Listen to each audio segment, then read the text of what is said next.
A paz do Senhor Jesus para todos os irmãos e amigos da Palavra de Deus que amam aprender um pouco mais da Palavra do Senhor, e nós estamos louvando a Deus por mais esta oportunidade de poder transmitir mais uma lição da Escola Bíblica Dominical, a lição de número 8, 24 de maio de 2020, cujo título: Edificados sobre o fundamento dos apóstolos e dos profetas.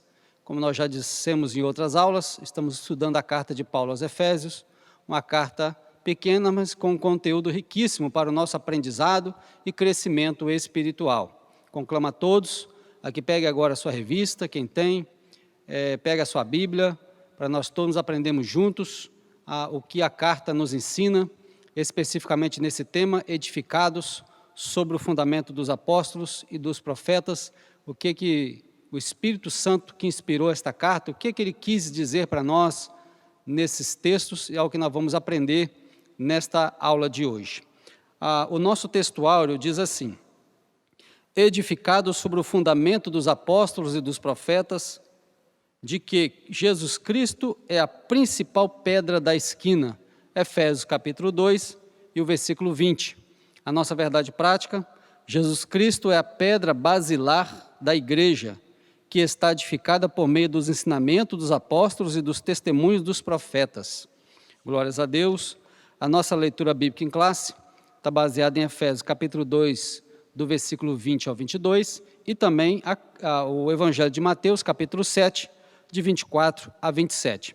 Efésios 2 e 20, edificados sobre o fundamento dos apóstolos e dos profetas, de que Jesus Cristo é a principal pedra da esquina, no qual todo edifício bem ajustado cresce para templo santo no Senhor, no qual também vós juntamente sois edificados para a morada de Deus no Espírito.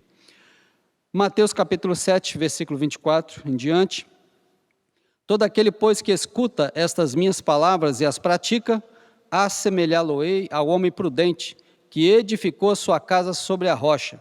E desceu a chuva, e correram os rios, e assopraram ventos, e combateram aquela casa, e não caiu, porque estava edificada sobre a rocha.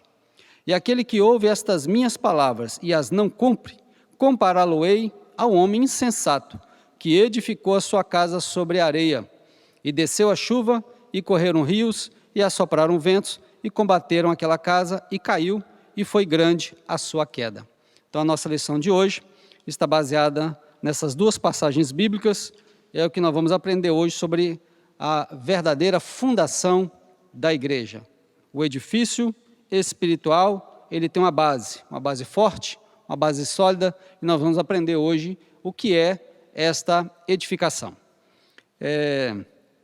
Não custa relembrar que nós estamos gravando essas aulas porque estamos privados da reunião devido ao problema da pandemia, mas isso aí todos já sabem. É somente para nós continuarmos orando para que muito em breve nós possamos estar participando da Escola Bíblica Dominical, reunidos no templo, nas suas classes, cada faixa etária na sua classe. E eu quero reforçar com os irmãos que compartilhem esse vídeo, acesse os nossos canais, como você está acessando, e compartilhe. E você também pode se inscrever para você estar recebendo aí as notificações. E também as crianças, tem também aulas gravadas para as crianças, cada uma na sua faixa etária. As professoras e professores do Departamento Adolescente e Infantil estão também gravando as aulas e deixando lá postadas no nosso canal, no YouTube, AD Mutum, e você pode estar participando, trazendo as crianças para participar, ouvindo essas aulas e aprendendo também a palavra do Senhor.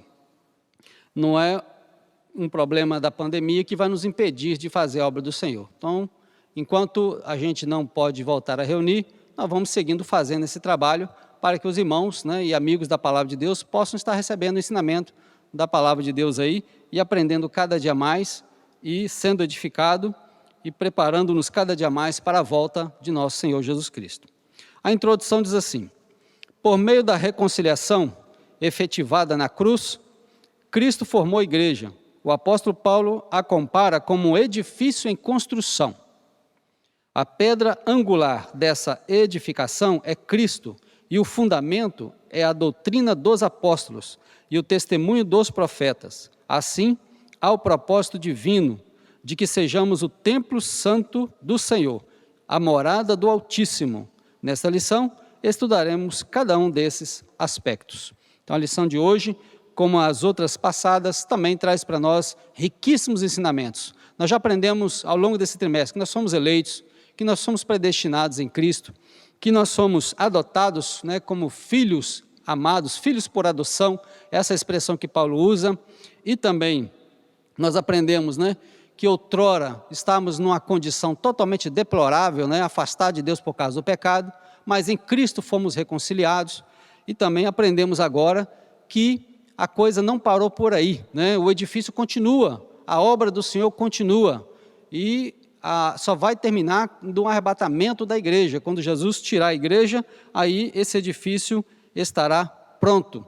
Então nós, enquanto isso não vem, nós vamos nos edificando e aprendendo cada dia mais a palavra do Senhor. E a servir o Senhor e nos colocar no propósito para o qual Deus nos chamou. Primeiro tópico da nossa lição, um edifício espiritual. Todo mundo sabe que um edifício tem que ter uma fundação. Todo edifício tem. Certa feita eu estava lendo um livro e um pastor disse que ele foi pregar, convidado para pregar numa cidade americana, e chegando lá, o culto era à noite, ele saiu de dia e foi andando pela cidade, observando, né, a beleza da cidade e tudo mais. De repente, ele viu várias mansões no bairro onde ele estava hospedado, e de repente ele viu uma mansão muito bonita, luxuosa, bem feita, pelo menos de aparência. Mas quando ele se aproximou para contemplar mais a beleza dela, ele percebeu que ela estava meio abandonada. E na frente assim tinha uma placa, que não era para entrar porque tinha perigo. Ele não sabia o que era, voltou, e depois que ele encontrou com o pastor da igreja que o convidou, ele perguntou-lhe assim, que ele encontrou, né, ele viu a casa, e por que aquela casa estava naquela situação, abandonada, e por que tinha uma placa ali que era perigo se alguém entrasse. Aí o pastor, que conhecia o fato, disse o seguinte, que aquela casa ela foi feita por uma pessoa muito rica e muito influente na cidade. Só que eles pecaram na fundação. A fundação daquela casa, aquela grande mansão, a fundação não foi bem feita. E aquela casa estava ameaçando a cair a qualquer momento. Todo o luxo, toda a glória que ela tinha, já não valia de mais nada, porque pecaram na fundação.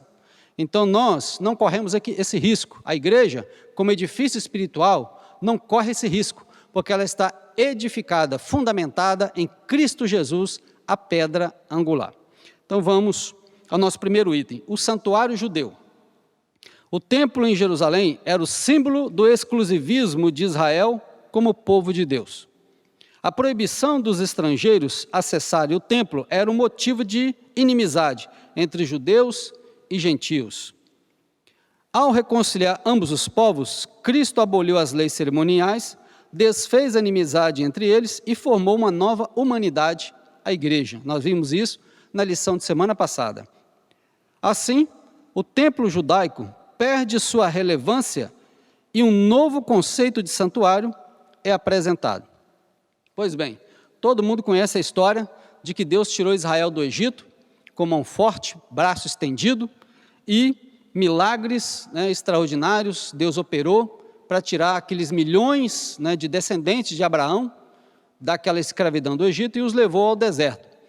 No deserto, Deus então chama Moisés ao monte e lhe revela para ele construir o tabernáculo.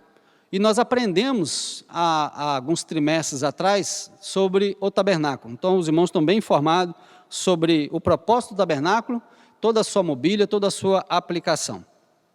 E Moisés construiu fidedignamente, né? Deus falou que era para construir conforme o modelo que ele viu.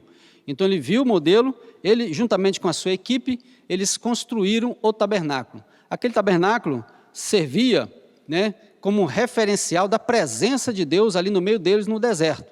Então as tribos todas em volta do tabernáculo, tinha o tabernáculo no centro, cada grupo de tribos, né, com as suas famílias e tendas armadas ali em volta do tabernáculo, e o tabernáculo era o centro da vida religiosa dos judeus. Ali eles frequentavam, ali sacrificavam, ali eles recebiam as instruções da tipologia para a qual o tabernáculo apontava. É lógico que eles não entendiam a princípio o que seria aquilo, né? Por que um cordeiro tinha que ser morto ali pela mão dos sacerdotes, o sangue aspergido, e o sacerdote ministrava lá no lugar santo, depois uma vez por ano no lugar santíssimo. A princípio eles não entendiam. Hoje nós olhamos para trás e entendemos que tudo aquilo apontava para Cristo e a igreja. Então Cristo, ele entrou não no santuário feito por mão de homens, mas no santuário celestial, e hoje ele é o nosso sumo sacerdote, ele intercede por nós. Mas o que o comentarista está querendo dizer é que com a fabricação desse tabernáculo, e futuramente a construção do templo que deu lugar, que tomou o lugar do tabernáculo, né? O que ele está querendo dizer é que os judeus tinham um templo, e esse templo era reverenciado por eles. Na verdade, depois o templo virou até como se fosse um talismã, um objeto se eles tivessem sorte, eles tinham sorte porque o tabernáculo estava com eles, porque ali tinha a Arca da Aliança. E Deus é maior do que isso. Eles não entenderam que acima do tabernáculo e das peças do tabernáculo era o Deus Todo-Poderoso. De nada adiantava aquele tabernáculo, com todas as suas peças, suas mobílias, se a presença de Deus ali não estivesse. Mas eles não entenderam esse conceito, e isso levou tempos para eles entenderem. Deus precisou, na verdade, destruir aquele tabernáculo, aquele templo, para eles entenderem que Deus queria que eles servissem a Deus de coração e não ficassem olhando para o templo ou para a Arca da Aliança como um mero objeto de sorte ou algo parecido. Não, que eles reverenciassem a Deus, temessem a Deus. Mas os judeus tinham sim o seu templo, eles tinham o seu tabernáculo, eles tinham o seu santuário, e que eles ali viviam em volta dele, ministravam nele, e era a fonte da vida religiosa dos judeus. O santuário cristão. Os que pertencem a Cristo são comparados a um edifício onde Deus habita em espírito.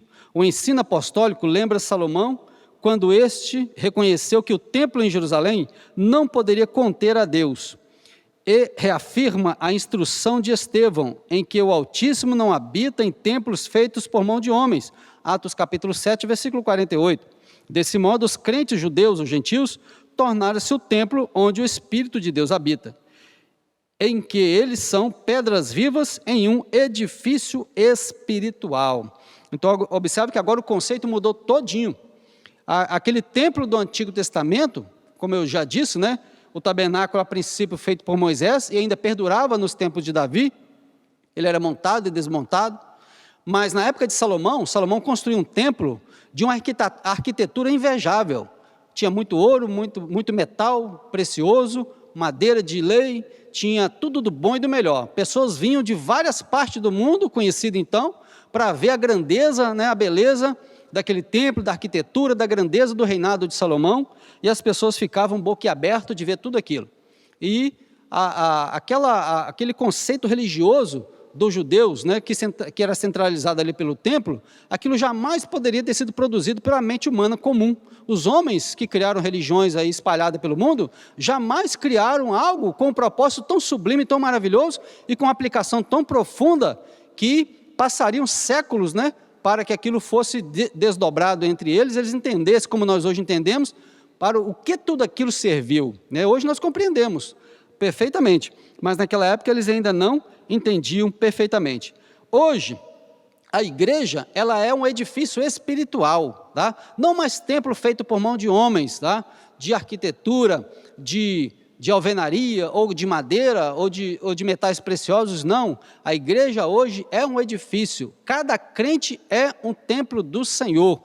E a igreja é o edifício no qual Deus está construindo, né, os seus propósitos aqui nessa terra, e nós somos chamados pela Bíblia de pedras vivas nesse edifício tão importante. Então, tendo Cristo como a base, e o edifício vai crescendo. Paulo diz que ele vai crescendo, e nós, cada um de nós, somos uma pedrinha dessa, em nome do Senhor Jesus. E eu tenho que fazer uma pergunta para você que está me ouvindo agora. Você faz parte desse edifício?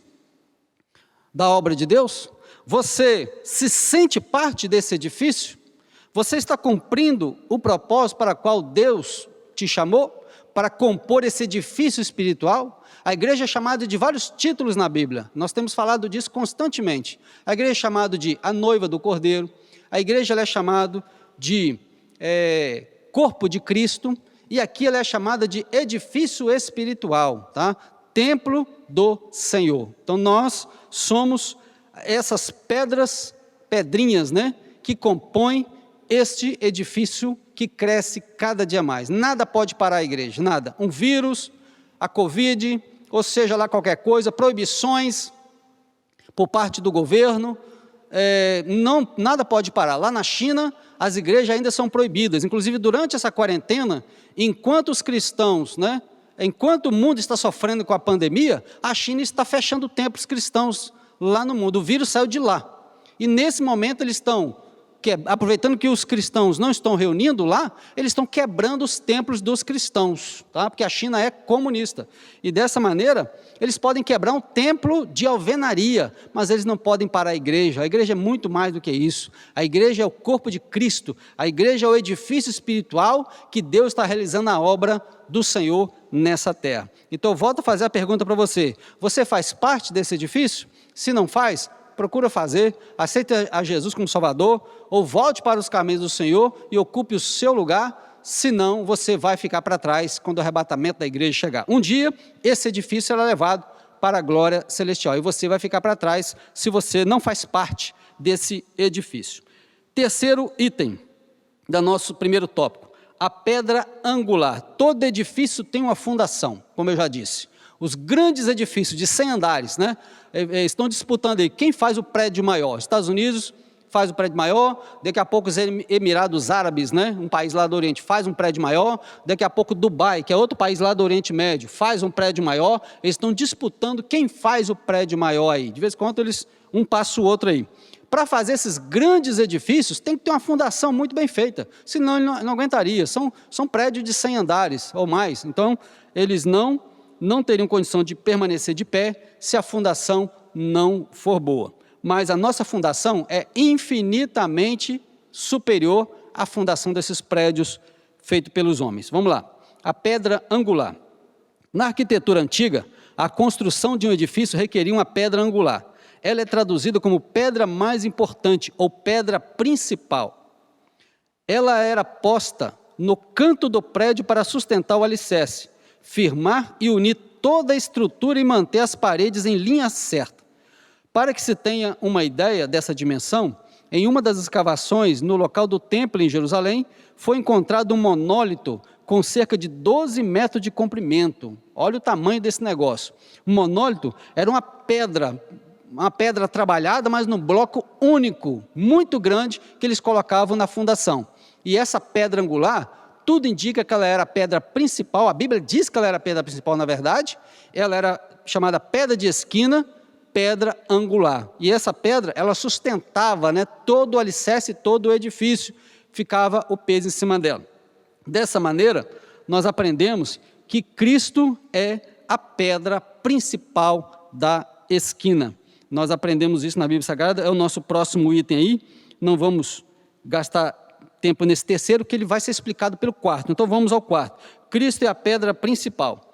A identificação de Cristo como pedra angular remonta à profecia messiânica, em que a pedra rejeitada tornou-se cabeça de esquina. Está lá no Salmo 118, 22.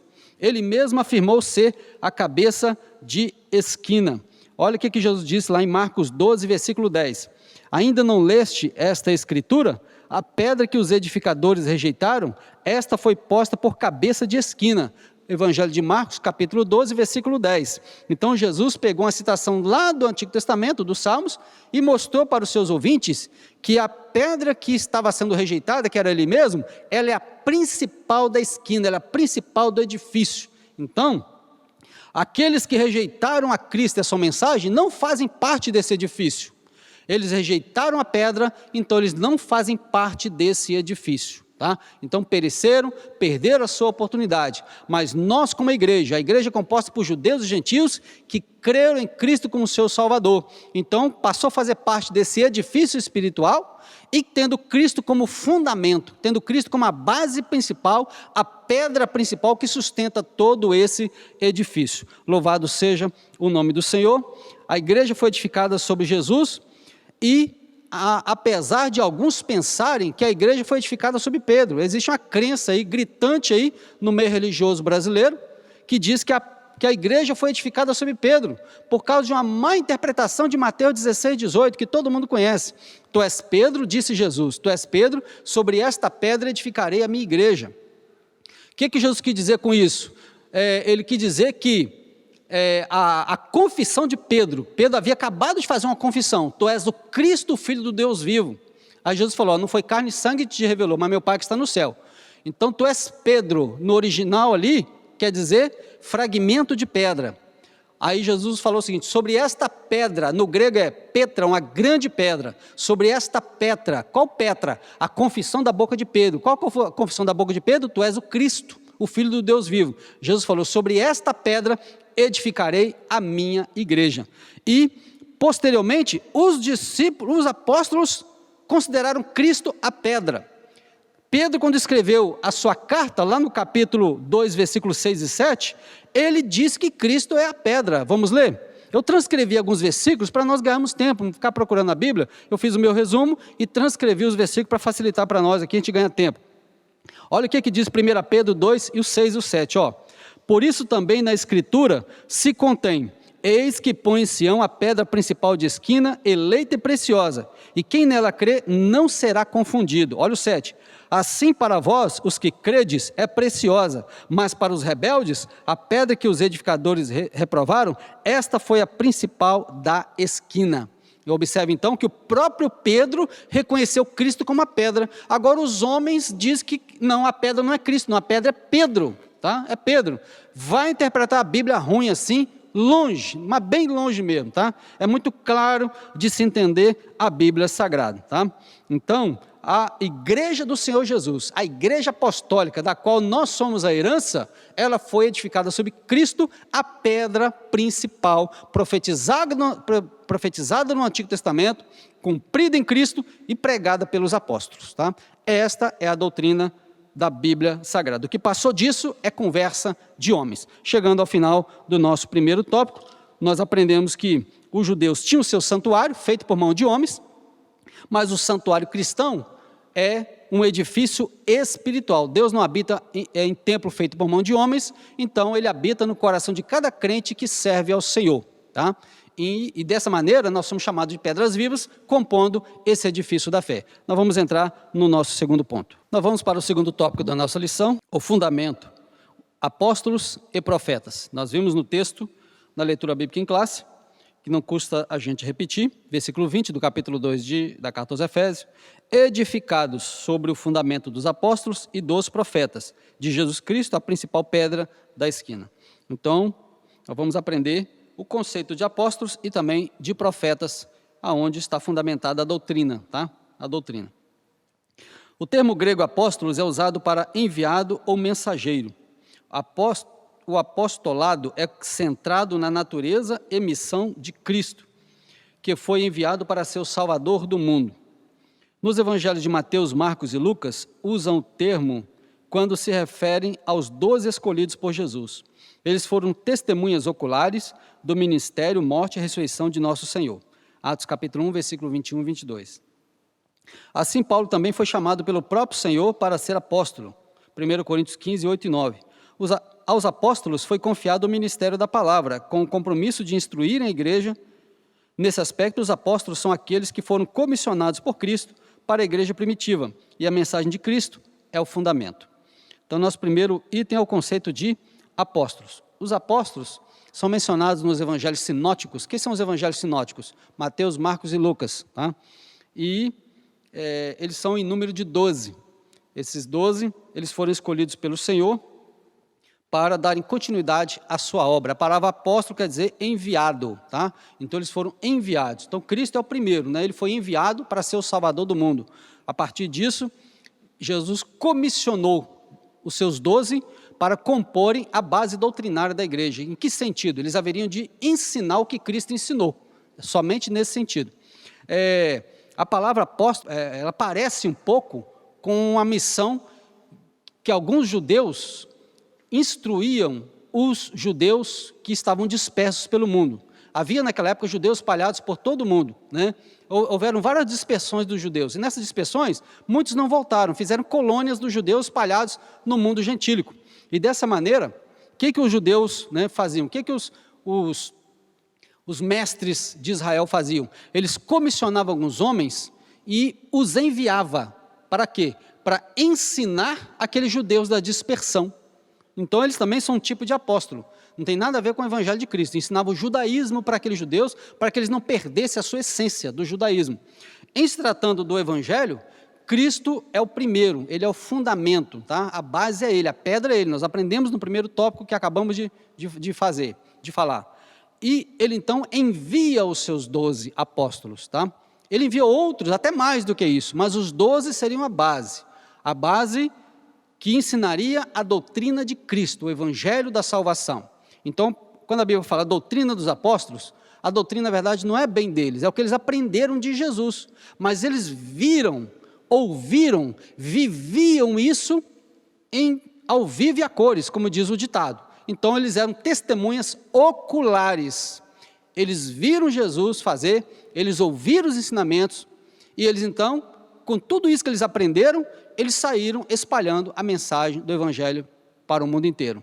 E a prova de que essa obra, né, é genuína, que ela chegou até nós. Então, quanto mais nós nos aproximarmos do fundamento desta obra, mais perto, cada dia mais perto nós estamos, né, do propósito para o qual Deus chamou a igreja. Então a igreja que é a igreja, ela tem que ser fundamentada em Cristo, não em Pedro, nem Maria, nem Barnabé, nem ninguém. O fundamento dela é Cristo, tá? E os outros, todos os outros, são pedrinhas nesse edifício, nada mais do que isso. Cada um de nós é pedrinha. Muitos já fizeram um trabalho que nós estamos fazendo agora e já foram embora. Nós estamos fazendo, o nosso tempo vai chegar também de parar, mas outros vão dar continuidade, até que Cristo venha. Quando Cristo vier, aí o trabalho vai estar pronto, tá? Vai estar pronto. Ele vai arrebatar a sua igreja para a glória celestial. Apóstolo Paulo também foi chamado de apóstolo, tá? 1 Coríntios 15:9, olha o que ele diz. Porque eu sou o menor dos apóstolos, que não sou digno de ser chamado apóstolo, pois que persegui a igreja de Deus. Coríntios 15 e o versículo 9. Ele era chamado de apóstolo, mas ele não se considerava, porque como ele perseguiu a igreja antes dele se converter, então ele não achava que esse título cabia bem para ele. Mas na verdade ele era um enviado. Jesus chamou Paulo e o enviou para pregar o evangelho aos gentios. O mundo gentílico, boa parte do mundo gentílico, ouviu o evangelho da boca de Paulo. Tá? Com toda a sua dificuldade na época, ele conseguiu desincumbir da missão que o Senhor lhe deu. Tá? Então, louvado seja Deus que levanta pessoas para a sua obra. Nosso pastor Zé Vieira, que era do campo de Emorés, já é faleceu em janeiro de 2001, ele era chamado aqui na região de o apóstolo do Vale do Rio Doce. Ele e mais outros que desbravaram aí a região todinha, né? O pastor Custódio de Mantena, que também já jubilou-se, o pastor de Lourdes, que era pastor de Mendes Pimentel, já passou para o Senhor também, e vários outros pastores, né, que trabalharam aqui na época, não tinha nem estrada direito, não tinha nem carro direito, eles andavam mesmo em lombo de animal, fizeram um trabalho grandioso aqui na região, desbravando aí. Ormídio Siqueira, que foi um dos primeiros a chegar aqui na região, abriu igreja em várias localidades aí, foram homens que foram enviados. Mas a notícia é, apóstolos são somente aqueles 12 que Jesus chamou. Então os atuais apóstolos, que se intitulam apóstolo hoje, eles estão buscando um título que para eles não cabe, tá? Porque eles acham que talvez o título pastor já ficou muito banalizado, então eles querem um título maior do que esse. Então eles estão se intitulando apóstolo, tá? Apóstolo. E não sei qual que vai ser o próximo título que eles vão arrumar, que daqui a pouco tem tanto apóstolo, quer dizer, pastor já não serve, bispo já não está servindo mais, agora já são apóstolos, daqui a pouco eles talvez vão procurar um outro título aí, a gente não sabe, né? Mas o fato é que apóstolo como os 12 não existe mais, tá? Não existe mais. A gente até intitula, né, algumas pessoas como apóstolo. O fulano foi apóstolo lá na Índia, o Beltrano, o missionário tal, foi apóstolo lá no país africano. Mas isso é um título que a gente dá, mas a semelhança dos 12 não existe mais. Então o conceito de apóstolos são aqueles que são chamados e comissionados por Jesus para levar a sua mensagem até os confins da terra. A doutrina dos apóstolos, embora não se possa desassociar das pessoas o ofício que ocupavam, o que constitui o fundamento da igreja não são os apóstolos em si, mas a doutrina que eles ensinavam, ou seja, as escrituras. Os apóstolos receberam a doutrina diretamente de Cristo. Vocês observam que quando deu aquele problema, né, das viúvas desamparadas na igreja, está lá em Atos capítulo 6, vocês observam que eles escolheram, foi ali que começou o diaconato, eles escolheram os diáconos para fazer um grande trabalho na igreja, que o diaconato é um grande trabalho na igreja, mas a palavra que eles disseram é o seguinte: olha, escolha dentre vós, irmãos, né, e deu lá as características deles, né, homens cheios do Espírito Santo, de sabedoria, e vai embora por aí, e nós vamos continuar no ministério da palavra, ou seja, os apóstolos ordenaram o levantamento dos diáconos. Na verdade, essa obra com certeza foi o Espírito Santo que orientou os apóstolos a assim fazer, mas eles deveriam se ater à ministração da palavra, não que um diácono não ministre, mas era exclusivo dos apóstolos transmitir a doutrina de Cristo. Então, quando a Bíblia fala a doutrina dos apóstolos, na verdade, a doutrina de Cristo que eles viram, ouviram, sentiram e agora estavam transmitindo para os seus ouvintes. Isso é a doutrina dos apóstolos. Então a igreja está edificada, tendo Cristo como a pedra principal e fundamentada em cima dos apóstolos e dos profetas. Os apóstolos, por quê? Porque eles eram testemunhas oculares e estavam pregando aquilo que eles aprenderam de Jesus. Tá? Paulo também aprendeu por revelação, tanto que ele, quando vai ensinar sobre a ceia lá em Coríntios capítulo 11, ele diz: o que eu recebi do Senhor, também vos ensinei ou vos entreguei. Tá? Então, dessa maneira, Paulo também recebeu o ensino diretamente da parte do Senhor. Jesus apareceu para ele no caminho de Damasco, quando ele estava indo para perseguir os cristãos, e a partir dali, Paulo foi aprendendo com Jesus, lógico, aprendeu também com os irmãos da igreja, com os apóstolos, mas muita coisa ele recebeu da parte de Jesus para transmitir os seus ensinamentos. É o maior doutrinador da igreja, as cartas de Paulo. A doutrina dos apóstolos, continuemos. Os apóstolos receberam a doutrina diretamente de Cristo. Assim, como não se pode mexer na pedra angular, depois de colocado o alicerce, igualmente o fundamento da igreja não pode ser violado. Acerca disso, o Senhor Jesus asseverou: as minhas palavras não hão de passar. Lucas 21, 33. A Bíblia de Estudo Pentecostal ratifica que a revelação dos apóstolos, conforme temos no Novo Testamento, nunca poderá ser substituída ou anulada por revelação, testemunho ou profecia posterior. Ou seja, ninguém, absolutamente ninguém, pode levantar um outro fundamento, além do que já está posto. Ninguém pode trazer qualquer outra palavra a título de nova revelação. Quem faz isso cai em heresia.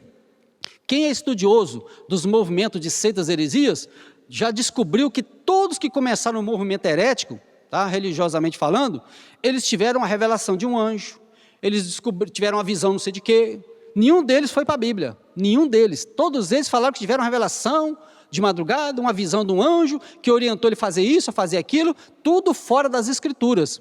Aí depois que eles criam as suas doutrinas, né, na cabeça dele, na cabeça pervertida dele, espiritualmente falando, aí ele vai tentar encontrar apoio na Bíblia Sagrada. Quando ele não encontra apoio na Bíblia Sagrada, ele torce a Bíblia, mas a doutrina dele ele não mexe. Tá? Isso é heresia. Tá? A nossa doutrina é baseada no que Cristo ensinou, evangelho puro e genuíno, e que foi transmitido pelos apóstolos. É por isso que a Bíblia diz doutrina dos apóstolos, fundamentado na doutrina dos apóstolos, ou seja, o que eles receberam de Jesus, e não foi nada tirado de trás da orelha, eles não saíram pregando do jeito que eles queriam, não. Eles ensinaram o que Cristo ensinou para eles. Isso é doutrina dos apóstolos. E o testemunho dos profetas. Vamos lá, então. A palavra grega profetes significa proclamador e intérprete da revelação divina. A ordem da frase em Efésios 2:20, apóstolos e profetas, indica tratar-se dos profetas da igreja e não os do Antigo Testamento. Mais adiante, Paulo assegura que a compreensão do mistério, que no passado estivera oculto, de que os gentios tinham igual posição no corpo de Cristo e eram participantes da promessa, foi revelado pelo Espírito aos profetas do Novo Testamento. Assim, os profetas neotestamentários, que falaram inspirados pelo Espírito Santo, perfazem o alicerce da igreja de Cristo. Vamos lá. O profeta é um proclamador da mensagem divina. Tá? Profeta não é mero interpretador de sonho, ou o vidente fica adivinhando o futuro, nada disso. O profeta do Antigo Testamento, o profeta genuíno, é aquele que ouvia de Deus, a palavra de Deus, e transmitia para o povo, tá? Ele não transmitia a palavra dele, não. Ele transmitia uma palavra que Deus colocava na boca dele, então ele falava, tá? Então nós temos vários profetas no Antigo Testamento que falaram a palavra do Senhor, inspirado pelo Espírito Santo, conforme Pedro nos traz a citação. Houveram também profetas usados no Novo Testamento. Quando Paulo diz a fundação de apóstolos e profetas, alguns entendem que a palavra profetas aqui se refere àqueles que eram usados no dom de profecia no Novo Testamento. Mas a gente pode aplicar também ao que os profetas do Antigo Testamento falaram, tá? Porque eles apontaram o que estava acontecendo nesse período. Então eles falaram da obra de Cristo, eles anteviram o que Cristo fez e o desenrolar, o desdobramento dessa obra de Cristo, ou seja, o Evangelho, a pregação do Evangelho que é universal. A lei de Moisés era nacional, enquanto que o Evangelho é universal. O Evangelho pode ser pregado em todos os cantos do mundo, sem ferir qualquer cultura, não seja a cultura pecaminosa. Dessa maneira, nós podemos acreditar que os profetas do Antigo Testamento também participam, porque observa o que Pedro disse, da qual salvação inquiriram e trataram diligentemente os profetas que profetizaram da graça. Observa aí, eu vou repetir. Da qual salvação inquiriram e trataram diligentemente os profetas. Eu estou lendo 1 Pedro 1, versículo 10 e 11. Salvação que inquiriram e trataram diligentemente os profetas que profetizaram da graça que vos foi dada. Tá? Observa, indagando que tempo ou que ocasião de tempo o Espírito de Cristo que neles estava indicava anteriormente, testificando os sofrimentos que a Cristo haviam de vir e a glória que se lhes havia de seguir. Então, quem falou inspirado, e falou da obra de Cristo foram os profetas. E a Bíblia diz que o próprio Espírito de Cristo, que é outro título do Espírito Santo, é quem inspirou aqueles homens para falar de Cristo no futuro. Haja vista o Miqueias, que profetizou até o local que ele ia nascer. Haja visto Isaías, que profetizou que uma virgem conceberia. Haja visto Isaías, que profetizou os sofrimentos do Messias. Haja vista Zacarias ter profetizado os flagelos que a Cristo haveriam de cair. Enfim, todos eles falaram da obra de Cristo, os profetas do Antigo Testamento. Mas coube aos profetas, aqueles que eram usados no Novo Testamento, corroborar, confirmar que a igreja está fundamentada, tendo Cristo como a pedra principal, fundamentada em cima da doutrina dos apóstolos, doutrina dos profetas. Tá?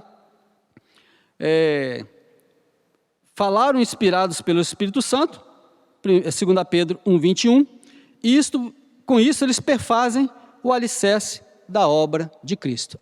Os profetas, ao falarem inspirados pelo Espírito de Deus, eles também fazem parte do fundamento na qual o edifício espiritual do reino de Deus está fundamentado, tendo Cristo como pedra principal. E Cristo não vai ser movido, tá? Um alicerce pode ser movido, um terremoto acaba com a fundação, com o prédio. Prédios já foram derrubados por causa de um terremoto, mas a igreja de Cristo jamais cairá, porque a pedra fundamental é Cristo, o nosso Salvador. Se a gente tivesse mais tempo, poderíamos falar daquela pedra que Moisés feriu lá no deserto e deu água para os israelitas. Poderíamos falar daquela pedra que Daniel viu na sua visão.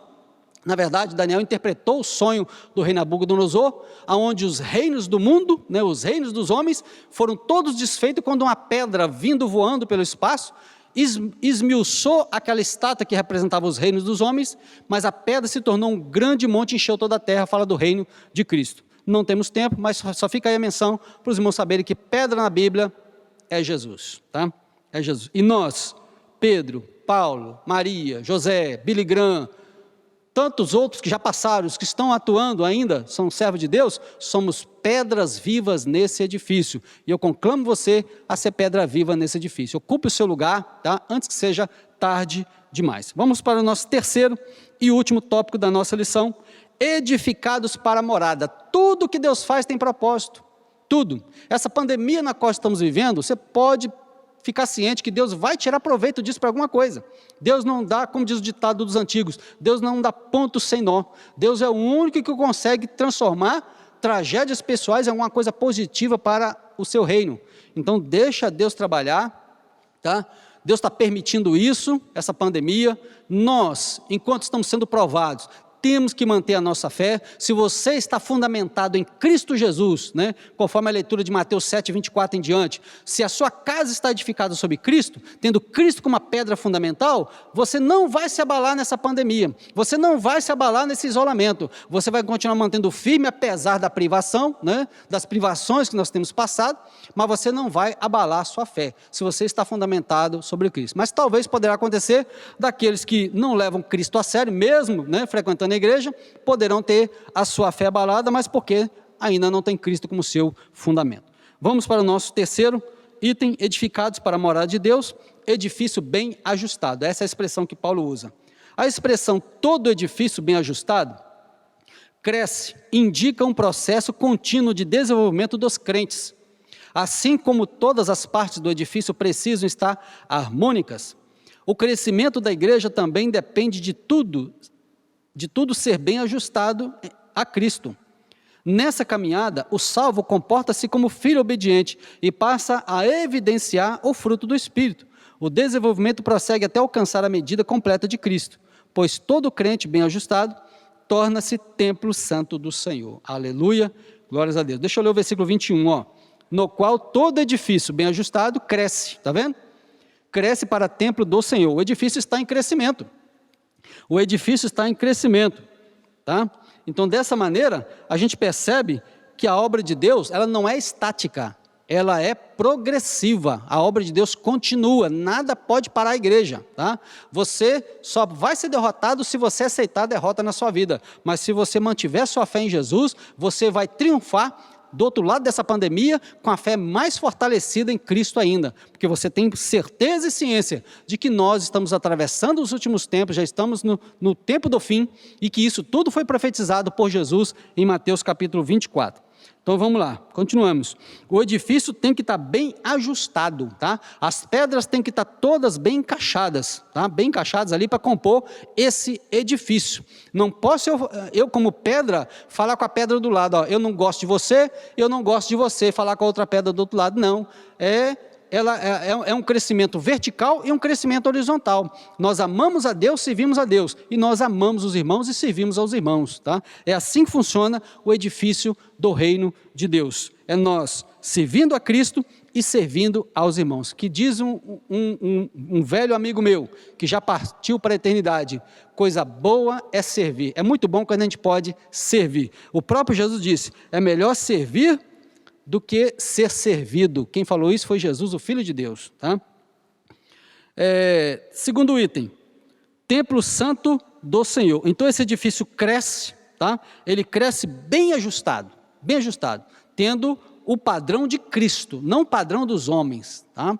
A gente já viu vários prédios caindo aí, porque foi feito torto, mal feito e caiu. Não, o edifício de Cristo não vai cair, mas as pedras têm que estar bem ajustadas. As pedras que compõem o edifício têm que estar bem ajustadas, porque a base é sólida, o fundamento é sólido, então o edifício precisa também ser bem ajustado. Então, para que cada um de nós, como pedra viva, seja bem ajustado, nós temos que fazer forma com Jesus. A Bíblia diz que não é para a gente conformar com este mundo, Romanos capítulo 12, mas é para a gente transformar o nosso entendimento, o nosso pensamento, tá? Na presença de Deus. Então, dessa maneira, a gente vai ser sim pedra viva nesse edifício. Templo santo do Senhor. Então vocês observam que no primeiro tópico, nós aprendemos que os judeus tinham um templo sagrado, eles serviam a Deus naquele templo, mas aquilo era feito por mão de homens. Quando Salomão construiu o templo, o genuíno templo de Salomão, ele mesmo constatou que Deus não habita em templo feito de mão de homens, e que aquele templo de alvenaria não pode conter a Deus. O Criador do universo vai se sujeitar a ficar dentro de um templo? Não, tá? Da mesma coisa o nosso templo aqui agora. Deus só se manifesta aqui quando nós aqui estamos. Quando nós vamos embora, Deus não tem compromisso com esse prédio de alvenaria, não. Tá? Essa casa foi consagrada para nós servirmos a Deus aqui, cantarmos, orarmos, buscarmos a Deus. Mas a presença de Deus aqui é só quando nós estamos. Deus não habita em templo feito de mão de homem. Ele quer habitar no meu e no seu coração também. Tá? Para que você e eu sejamos cada dia mais parecidos com Jesus. A palavra aqui usada para templo é o vocábulo naon, que designa recinto interior, o lugar santíssimo, ou seja, o lugar do encontro do sumo sacerdote com Deus, Hebreus capítulo 9, versículo 7. Todavia, a analogia paulina não se refere a uma estrutura material, mas sim ao crente que se tornou templo santo. Separado do pecado, quem pertence a Cristo passa a viver em santidade. Como resultado, ao desfrutar da comunhão divina, o crente recebe o livre acesso à presença do Pai, tornando-se assim morada de Deus no Espírito. Olha que maravilha! Olha o grande privilégio, né?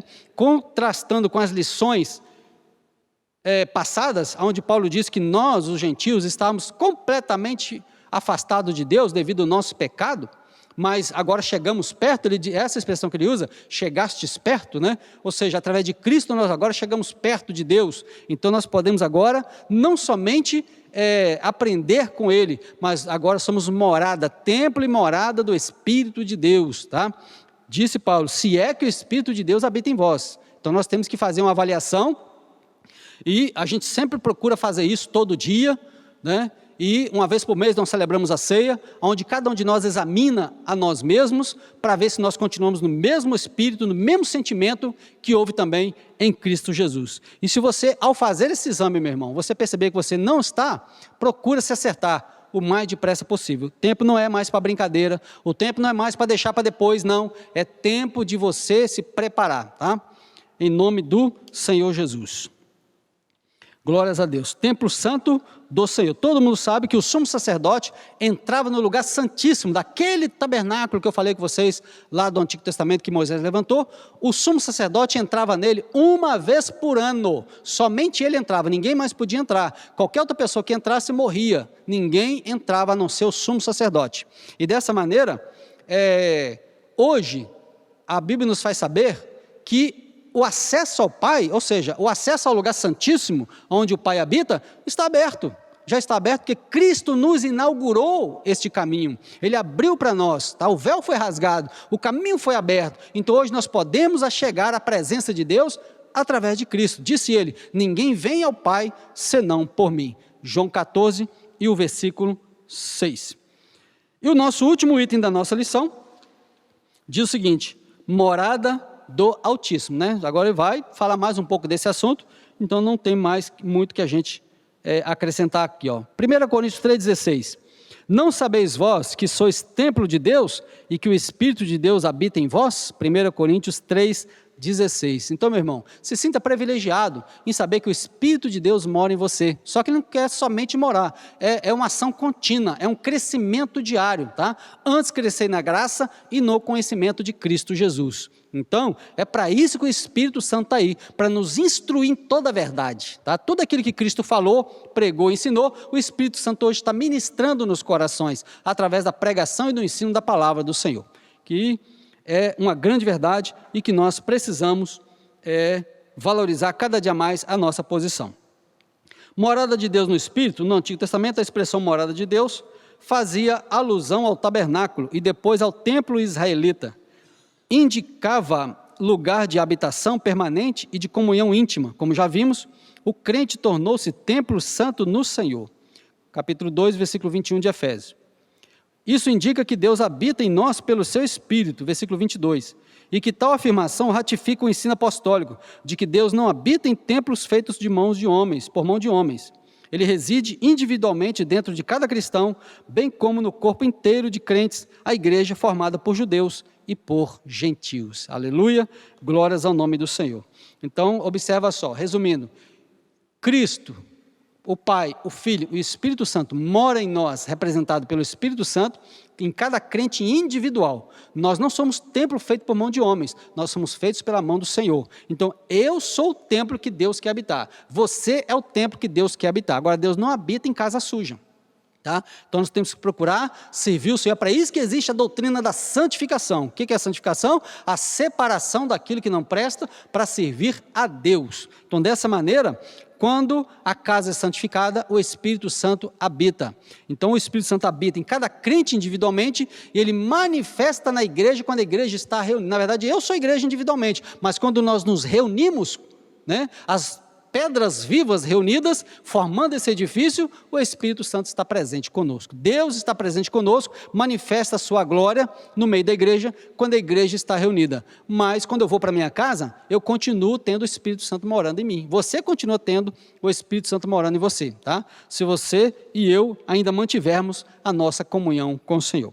Chegamos ao final da nossa lição, que fala hoje sobre edificados, né? Edificados, sobre o fundamento dos apóstolos e dos profetas. Nós aprendemos que o edifício do reino de Deus tem como base a pedra principal da esquina, que é Cristo. Aprendemos isso, né?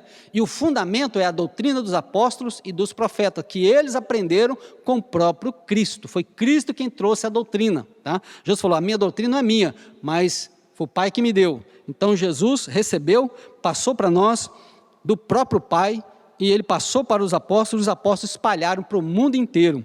E que hoje nós somos esse edifício, né, do reino de Deus, da obra de Deus. Cada um de nós é uma pedra nesse edifício, cujo fundamento é Cristo, cuja pedra principal é Cristo, o fundamento é os apóstolos e profetas, e que hoje o Espírito Santo habita em nós como templo do Senhor. Então, meu irmão, Deus te abençoe, valoriza isso, tá? Valoriza isso na hora da luta, na hora da prova, na hora da tentação. Não venda a sua santidade, não negocia a sua fé, a sua salvação, mantenha firme a sua postura, tá? Como crente em Jesus, como um candidato a morar no céu, fique firme com Jesus, porque essa onda vai passar, mas outras virão, mas essa onda vai passar, tá? Então fique firme com Jesus, porque nós vamos colher experiências disso, e o nosso Deus estará nos dando vitória. A nossa conclusão diz assim, a comparação da igreja como edifício em construção, indica que estamos em processo de aperfeiçoamento, até que todos cheguemos à unidade da fé. Capítulo 4, 12 e 13 de Efésios. A pedra angular, que é o próprio Cristo, não pode ser substituída. A doutrina dos apóstolos e o testemunho dos profetas não podem ser revogados. Amém? Glórias ao nome de nosso Senhor e Salvador Jesus Cristo. Eu quero fazer uma oração com você, em nome de Jesus. Pai, eu oro agora, Senhor, por todos quantos estão agora nesse momento, participando desta aula, acabaram de participar dessa aula. Peço, Senhor, que esta palavra, que não é minha, não é de fulano, nem de Beltrano, mas é a palavra do Senhor, possa ser incutida em cada mente, em cada coração, e que ela faça, Senhor, aquilo que o Senhor disse ao profeta Jeremias, que ela faça aquilo que lhe apraz, que o Senhor possa, meu Pai querido, colocar em nossos corações o propósito para o qual o Senhor nos chamou, para esse edifício espiritual no qual nós somos essas pedras vivas, e que nós possamos ser cada dia mais formatado, Senhor, segundo os moldes de Cristo, que é a nossa base, que é o nosso fundamento. Nós louvamos a Ti pela vida de cada um, rogamos a Tua bênção sobre a vida de cada um, em o nome do Senhor Jesus. Amém e amém. Está terminado, Deus abençoe a todos.